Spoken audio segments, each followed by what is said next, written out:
DElEd प्रथम वर्ष की द्वितीय सेमेस्टर की ऑनलाइन क्लास में मैं प्रभात कुमार। आज का हमारा विषय है विज्ञान।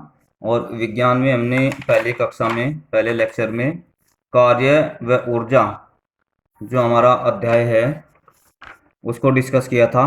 कार्य की परिभाषा, कार्य क्या है, कार्य का मापन किस प्रकार किया जाता है और कार्य के मात्रक। आज हम डिस्कस करेंगे सामर्थ्य अथवा शक्ति किसे कहते हैं, ऊर्जा क्या होती है, ऊर्जा के विभिन्न रूप कौन कौन से हैं।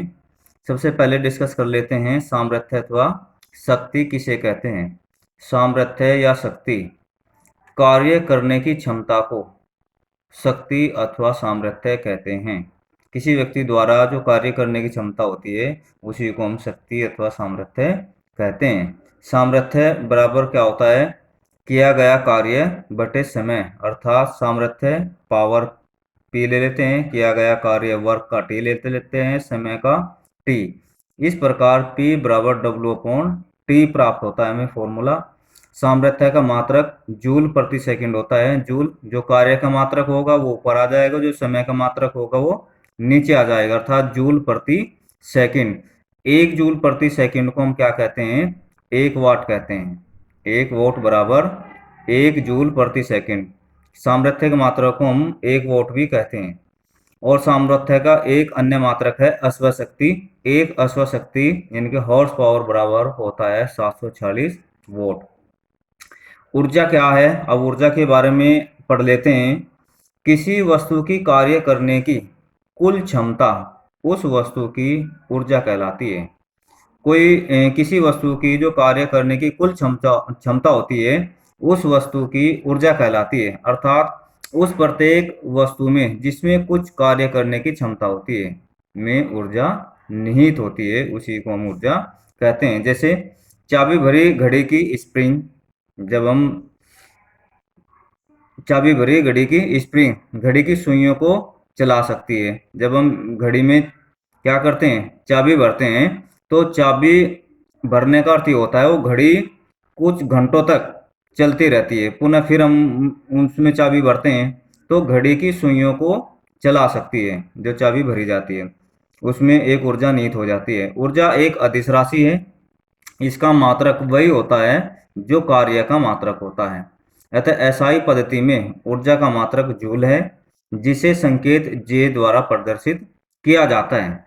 ये है हमारी ऊर्जा की परिभाषा। अब ऊर्जा के विभिन्न रूप कौन कौन से हैं उनको देख लेते हैं। ऊर्जा के अनेक रूप हैं और ऊर्जा को एक रूप से दूसरे रूप में रूपांतरित किया जा सकता है। ऊर्जा के विभिन्न रूपों का वर्णन निम्नांकित है। सबसे फर्स्ट है आपका यांत्रिक ऊर्जा। यांत्रिक ऊर्जा दो भागों में विभाजित होती है, स्थितिज ऊर्जा और गतिज ऊर्जा। दूसरा है हमारा ऊष्मीय ऊर्जा, प्रकाशीय ऊर्जा, चुंबकीय ऊर्जा, विद्युत ऊर्जा, ध्वनि ऊर्जा, रासायनिक ऊर्जा, नाभिकीय ऊर्जा, सौर ऊर्जा। अब हम एक एक को डिफाइन करेंगे। सबसे पहले हमारी आती है यांत्रिक ऊर्जा। यांत्रिक ऊर्जा को डिस्कस कर लेते हैं। यांत्रिक ऊर्जा वास्तव में क्या है।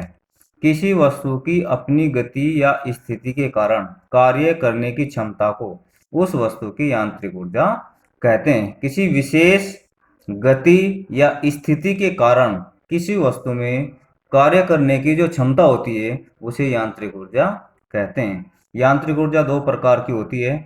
यांत्रिक ऊर्जा बराबर स्थितिज ऊर्जा प्लस गतिज ऊर्जा। दो प्रकार की होती है यांत्रिक ऊर्जा, एक स्थितिज पोटेंशियल एनर्जी, दूसरी गतिज ऊर्जा काइनेटिक एनर्जी। अब स्थितिज ऊर्जा क्या है, पोटेंशियल एनर्जी क्या है। किसी वस्तु में उसकी विशेष स्थिति के कारण उत्पन्न ऊर्जा ही स्थितिज ऊर्जा कहलाती है। विशेष स्थिति जैसे तनी हुई कमान में किसी वस्तु को भेदने की क्षमता। जब हम किसी कमान को तान लेते हैं तो उसमें किसी वस्तु के भेदने की क्षमता स्थित हो जाती है। इसी प्रकार चाबी भरी हुई घड़ी का स्प्रिंग में भी एक विशेष स्थिति के कारण एक कार्य करने की क्षमता होती है, जैसे घड़ी को चलाने की क्षमता। ऐसे ही दबा हुआ स्प्रिंग किसी वस्तु को फेंकने की क्षमता रखता है। इस प्रकार की ऊर्जा को हम स्थितिज ऊर्जा कहते हैं। माना m द्रव्यमान की कोई वस्तु पृथ्वी तल से h ऊंचाई पर है। m द्रव्यमान की कोई वस्तु पृथ्वी तल से h ऊंचाई पर है तो उसकी स्थितिज ऊर्जा पोटेंशियल एनर्जी mgh होगी। U बराबर mgh। mg क्या होगा? वस्तु का भार, और h क्या है? ऊंचाई। अर्थात पोटेंशियल एनर्जी वस्तु का भार गुना ऊंचाई। अब दूसरा पार्ट आ जाता है हमारा यांत्रिक ऊर्जा का, गतिज ऊर्जा। किसी वस्तु में उसकी स्थिति के कारण उत्पन्न ऊर्जा उस वस्तु की गतिज ऊर्जा कहलाती है। अर्थात किसी वस्तु में उसकी विशेष गति के कारण, जो गति होती है, गति के कारण उत्पन्न ऊर्जा उस वस्तु की गतिज ऊर्जा कहलाती है। जैसे स्थितिज ऊर्जा में विशेष स्थिति के कारण और गतिज ऊर्जा में विशेष गति के कारण उत्पन्न ऊर्जा को उस वस्तु की गतिज ऊर्जा कहते हैं। जैसे किसी बंदूक से निकली गोली जब किसी लक्ष्य से टकराती है तो उसके अंदर घुस जाती है, जो कि उसमें उसकी गति के कारण निहित ऊर्जा के द्वारा ही संभव है। इसी प्रकार कमान से निकला तीर किसी लक्ष्य से टकराता है तो वह उसमें छेद कर देने की क्षमता रखता है, और यह क्षमता उसकी विशेष गति के कारण होती है। इसी को हम गतिज ऊर्जा कहते हैं। यदि m द्रव्यमान की वस्तु की गति v हो तो उसमें उपस्थित गतिज ऊर्जा 1/2 mv² होगी। m द्रव्यमान है, v उस वस्तु की गति है, इसलिए काइनेटिक एनर्जी का फॉर्मूला क्या होगा? 1/2 mv²।